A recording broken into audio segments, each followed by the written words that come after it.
உங்கள் favourite TV ஷோக்களை இனி miss பண்ண தேவையில்லை. ZEE5 இல் முற்றிலும் இலவசமாக காணுங்கள். இங்கேயும் எப்பொழுதும். தாய் இல்லாம வளர்ந்த புள்ள இல்லையா, அப்போ அவன் அப்படிதானே இருப்பான். அதனாலயே அந்த ஒரு பையனை மட்டும் ராஜாக்கு சுத்தமா பிடிக்காது.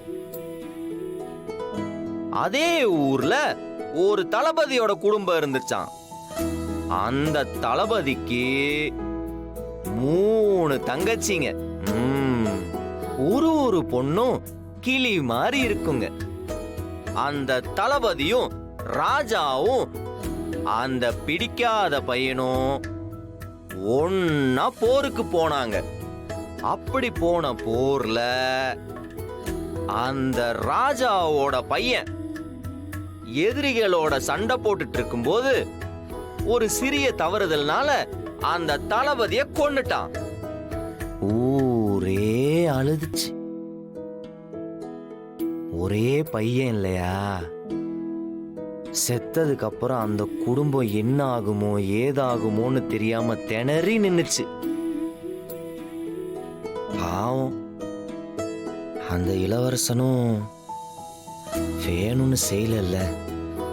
அவன் குற்ற உணர்ச்சியில துடிச்சானா. வீட்டுக்கு ஒருத்தங்க போர்ல கலந்துக்கணும்னு ராஜாவோட உத்தரவு இருக்கிறதுனால ஆஹா, அந்த குடும்பத்தில் இருக்கிற 3 பொண்ணுங்கள்ல ஒரு பொண்ணு படைக்கு வந்தா. அடேங்க அப்பா, அந்த பொண்ணு படைக்கு வந்தத இந்த ஊரே பார்த்துச்சு. அந்த பொண்ணை பார்த்து, சீ, ஒரு பொம்பளை புள்ள செய்யற வேலையா இதெல்லாம், இதெல்லாம் நல்லா இருக்கா, இதெல்லாம் விளங்குமா அப்படின்னு ஊரே ஏளனமா பார்த்துச்சான். ஆனா அவ எதையுமே காதுல வாங்கிக்கல. அவளே கம்பீரமா போருக்கு வந்தா, சண்டையும் போட்டா. சண்டைனா எப்படிப்பட்ட சண்டை, எப்படி தெரியுமா? சும்மா ஜாக்கி சான் சண்டை மாதிரி. அந்த ஒரு பொண்ணு போரைய ஜெயிச்சு கொடுத்துட்டா. அத திட்டின வாயெல்லாம் பாராட்டுச்சு. அதே நேரத்துல அந்த ராஜாவுக்கு அந்த பொண்ணோட வீரத்தை ரொம்ப பிடிச்சு போச்சான். எங்க போனாலும் யார பார்த்தாலும் அந்த பொண்ணோட பெருமையை பத்தி தான் பேசினாராம். தன்னோட பையனால ஒரு உயிர் போயிடுச்சேன்னு அந்த ராஜா அவனை சுத்தமா வெறுத்தாராம். ஆனா அந்த பொண்ணு அவதான் ரொம்ப இரக்க குணம் உள்ளவளாச்சே, தவறுதலா நடந்தது தானேன்னு தன்னோட அண்ணனை கொன்னவன்னு கூட பார்க்காம அவ மேல பரிவு காட்டினாலாம்.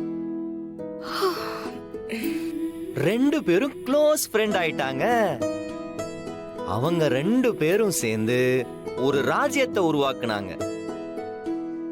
அவங்க ஏற்படுத்தின ராஜ்யத்துல மக்கள் எல்லாரும் ரொம்ப சந்தோஷமா இருந்தாங்க. ZEE5 ஆப்பை டவுன்லோட் செய்து அனைத்து எபிசோடுகளையும் இலவசமாக பாருங்க.